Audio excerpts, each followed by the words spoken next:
state is represented here, and several countries are represented here. And when I look at this, I look at the future of the country. I look at what impact it will be. You're being trained here to be a leader. And that's what education is all about. Education equips you. It's the only asset, the only currency, the only capital you need for tomorrow. And when you have that, it helps you to build that better and contribute immensely. So for me today, students, I'm going to talk to you a little bit about leadership and lessons for your own future. And I'm speaking to the young ones, not the people on this side, but people on this side. Because I know that your future will be great. And you need to be equipped for that. That is what you're learning here. And that is the journey of leadership. I know today you've seen how Africa, and Nigeria in particular, is in their strength. And often at times we shy away from discussing what brought us here and why we're here and how we can correct it, or we refuse to learn, or how the men believing that our country is different. It cannot change, it cannot be the same thing. But I often disagree. I said, we live in community of nations. All we need to do is to do the right things. Those right things are available to us. This year, one of the 3 Nobel Prize winners for economics, James Robinson, said, cited Nigeria as a country that knows what to do to prosper, but refuses to do it.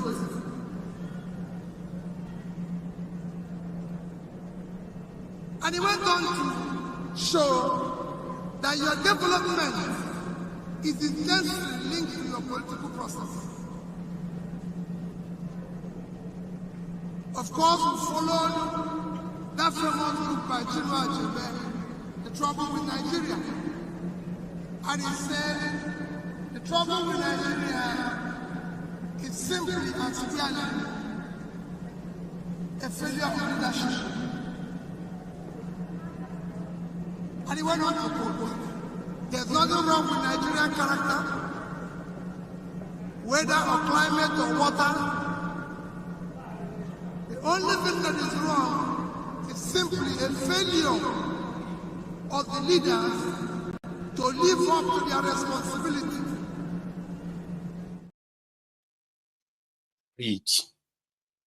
And leadership problem leads to followership problems too.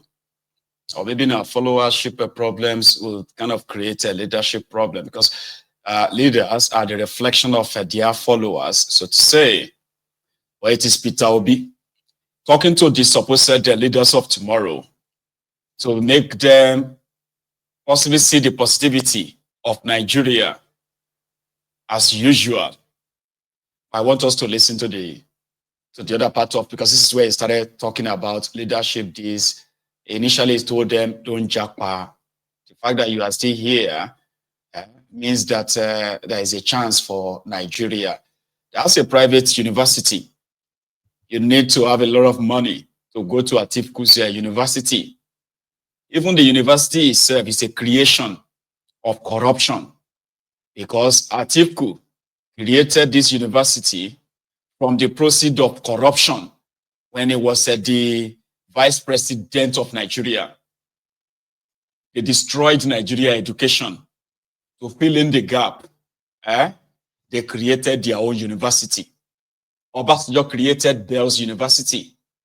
Atiku created his own AUN, American University of Nigeria, it's called, I think. But let's listen to the other part of the speech before we go to the next thing. And you can go on that trajectory. But today we are celebrating our founder, and we have to go to the. And people ask me every day, so what is leadership? And I tell you a story of what happened today. When we were coming here, on the flight, the pilot came and said, we're going to fly at a certain level, and if there's a problem in that we should not worry. If there's a problem in that level because of the weather situation now, Hamilton, he will go to a level where we'll be comfortable. And when the pilot went into the cockpit, and I turned to the people coming with me, I said, this is leadership. If you're looking for leadership, don't go too far to find it. It's a very simple thing. A leader must be competent. He must be qualified. The only reason why we enter this event is because we have somebody who is a qualified pilot. He's the driver that brought us from the airport. Have entered this event. None of us will enter here because he's not qualified. So if you're looking for a leader, it's that simple. A leader must be somebody who has the capacity. And capacity is very simple. It's the ability to do it. I said, even if this pilot was competent and he was tackling and was drunk, I entered this cockpit, none of us will enter here. But he wasn't doing that. A leader must be somebody who has compassion, cares about the people, because what the leadership is all about the people. That is why he came to us, to tell us, because he knows that when the place starts shaking, we will not feeling what is happening. A leader must be a visionary. So being a visionary, in all this combined, is telling us, please, don't worry, you'll be okay. Imagine if you didn't tell us that, and just take off, and it starts shaking. We will not. So a leader must be a visionary, a mobilizer of people. He must learn. He must listen. That is why I've learned what they're now transmitting to us. I told them, I said, this is simply what we've chosen. We've chosen our own world. I listened to the young ones when I came into this university. Everywhere I go, I want to listen to the people. How is your school? Fantastic. How is this? Fantastic. How is your visit? Because I don't know that. Or the visit. Because the visit is a leader. How do you feel about your founder, the good man? Because he was a good man. So if he was, they will tell you. Because that's what I tell you. Don't ask the people who will tell you. Ask the people who are in it. And they are saying to me, yes, the school is good. I walked down with the VC. I was asking him, do you have the school of nurses? Do you have the school of medical sciences? Do you have the school of... Because I want to learn about these people. Church people, it is not the best important. Because they did have this quality that I've told you, must be competent, must have the capacity, he must have compassion, and somebody who is willing to learn. And all these characters I've mentioned, you cannot get it by being tribal. You can't replace tribal with competence. You cannot replace it by religion. If you're competent, you're competent. So when somebody says, Peter is not competent, don't tell them they are an evil person. They are not looking for an evil person, they're looking for a competent person. Don't replace it with something else. That's not what they are looking for. They are looking for somebody who is competent. If they say you have no capacity, don't tell them you're from the north. We are not looking for somebody from no. We're going to company with capacity to deliver. And when we're looking for compassion, it's the same thing. In all this, if you now have this, we've refused to embrace again, because I was telling you, we've refused to embrace clear, measurable, and known tenets of development. So we tend to create our own. We tend to create our own. So you have your own statistics. You have your own indices. You have your own excuses. And I said, that is not how a leader works. A leader goes with the known parameters of development. A leader is not somebody who gives excuses. So don't start telling us when freedom take over there's a problem. When I say there's a problem, whenever you take up anything, there must be a problem you will beat. And you are hired to solve it. Freedom, when you don't hire, didn't you go for an interview? You are not hired to start.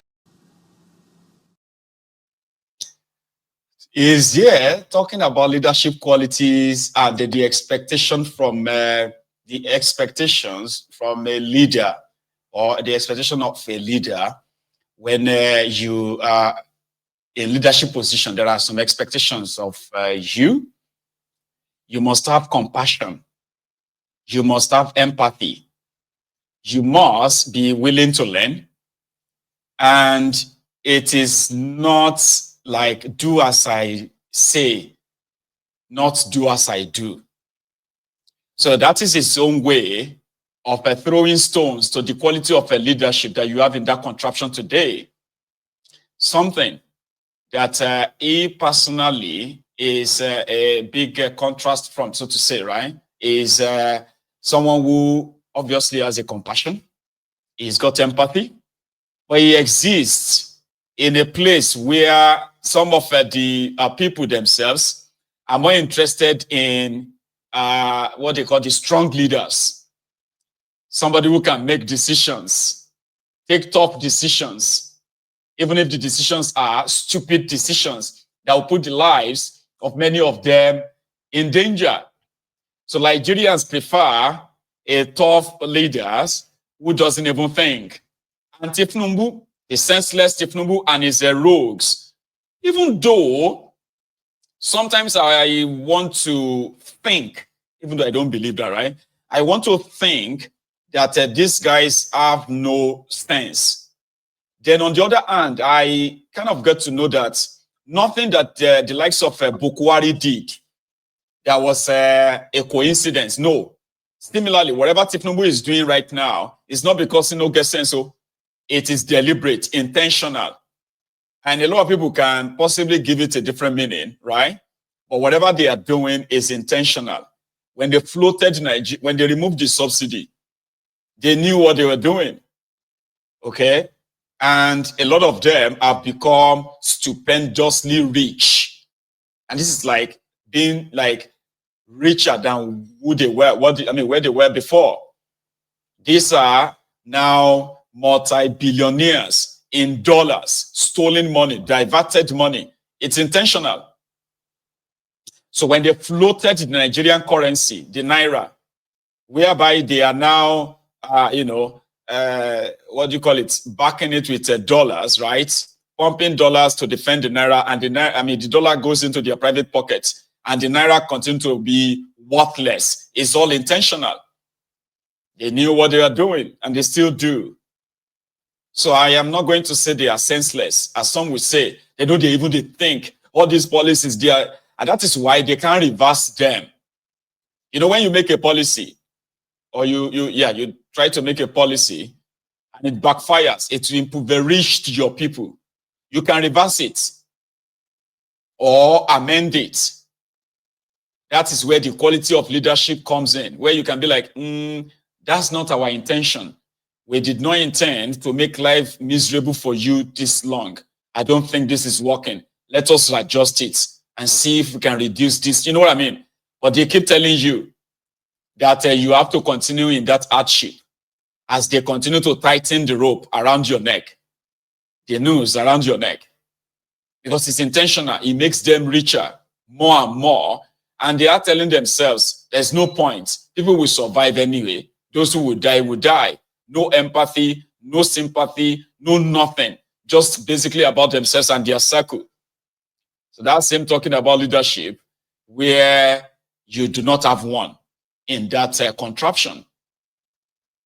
Again, I'm going to let you listen to the rest. I apologize for the poor audio, all right? It's really, really terrible. But that's the best I could get to share that, what happened at the UAUN at Tifku's University. This one is the shortest one. It's almost over. You are not hired to start telling them about the problem. Also, a quick one. In truest sense of it, none of you who actually have businesses would employ any of these rogues to come and be the CEO of your company or to come and run your own private business for you. None of you. None of you can give your office, your business to Bokwari to come and head. None of you will give your businesses to Tinubu to come and lead. So if you can't do that, why would you be comfortable in leaving a whole country to criminals like Tinubu and gang? I'll be back. You come for an interview. You are not hired to start telling them about the problem. You are hired to solve the problem. That's leadership. So don't start reminding them when you came in what you saw. No, you are hired to solve that problem. And that's what they did at all. And when you have all this, there's a measurable indices of development or of achieving your word as a leader. This university is doing well when he came. There's a few problems. His job is to make it look better. If you see what he was telling me when he came, oh, look at what we are doing. Look at what we want to do. Look at what we want to do. Look at this, look at this. That shows the leadership. He wants to improve on what he meant. Not the other way around. Not giving excuses. That shows the sign of a leader. In development, and I'm using Nigeria as the case in point. I know the same problem in Africa, but I'm going to use Nigeria. In development, there's a clear measure of development. And all this is what I was just telling my people when I was coming this morning, because quite frankly, when I asked the chairman, where is the topic I'm going to speak on? He said, when you come, speak on anything. So I'm trying to speak on anything. So this morning, I told the people who were to play with me, I said, what are we going to talk about now? What are we going to do? That's why I started with my experience with the power. I said, the clear measurement of development is what you call Human Development Index. It is number one measure, and it's classified low, medium, high, and very high. And there's a parameter for measuring it. So you can create or do your own make-believe. And that parameter is number one is health. Health is wealth. The more healthier your country, the better. And that is measured by life expectancy, the longevity of your life. So it is not something you can claim, I know what I'm doing. No. That measurable that everybody can see is there for everybody to see. You can't create your own. Number two is education, which is why I said number two actually drives number one. But then you have to be healthy to be able to move on. Number two is education. It is you can't create your own. You can't say it doesn't matter, I don't care whether people are educated or not. No. The more the society is educated, the more developed it is. And it's been proven everywhere. So you cannot say, oh, I don't need education. No, if you don't need it, then you're headed south. Which is where Nigeria is headed. Don't worry. I know it can be boring for some of you. You know, you prefer something that is more, well, funny, or I don't know, or better still, that gene, that Nigerian gene is kicking in. Oh, it's boring. Oh, tell us something else. And that is why you have the likes of Tinubu as president of that contraption. I know. It is what it is. The fact that people do not have the kind of a patience, right, to analyze things per se. Rather, people will tell you that we want actions and we want actions, but sometimes there is something called the build-up to what will later become an actionable event or actionable things, right?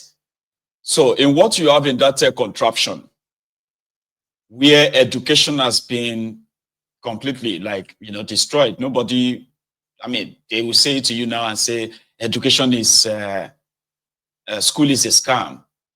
That is why a certificate forger is signing an MOU in faraway France, and they called it critical mineral resources, MOU on critical resources. That's part of what Tinubu just signed in France with Macron. Now, to those of you who know the stories of how the Francophone countries are currently chasing away France from their countries, Tinubu and Dele Alakori, they announced to Nigerians this morning that they have signed a deal with France. And according to them, this deal is for France, right, to come and extract the critical mineral resources from Nigeria. You see their 32 out there, right? So what they mean is that some of the mineral resources that Niger Republic, Mali, Chad, Burkina Faso, Senegal are tired of seeing the French companies take from their countries. Nigeria is welcoming them.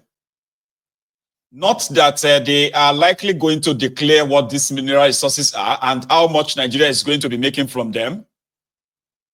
But that would be like a long one, far-fetched. We're talking about the what do you call it? Their tax bill, in which somehow some of my listeners or contributors on the same subject last night said this will kind of give this supposed northern states a bit of disclosure, where they have been doing illegal mining, stealing. Well, we can call it, if it's illegal, that means it's stealing. They have been stealing some of these mineral resources and they have not been declaring them. So now they will have to disclose them. But there is something you need to also know, that Dele Alakori has been the minister of solid minerals. You know, Dele Alakori happened to be one person that people thought would be the minister of communication, or minister of information rather, to help launder the image of Tinubu in Nigeria. But shockingly, Tinubu sent him to go and man the Ministry of Solid Minerals. Apart from the crude oil that everybody knows, Dele Alakori has been working with God knows how many of these foreign entities. And they have been stealing and smuggling Nigerian mineral resources. And they have been putting the money in their pockets. What I would have expected of them, I don't even know why I'm saying I expected anything from them though, right? Was that they would declare, one, they will put an end to illegal miners, mining some of these precious, critical mineral resources in Nigeria. But they didn't do that. Rather, Dele Alakori demanded for his own soldiers, apart from the Nigerian army, the Nigerian police or what have you. Dele Alakori put together his own army that will work with him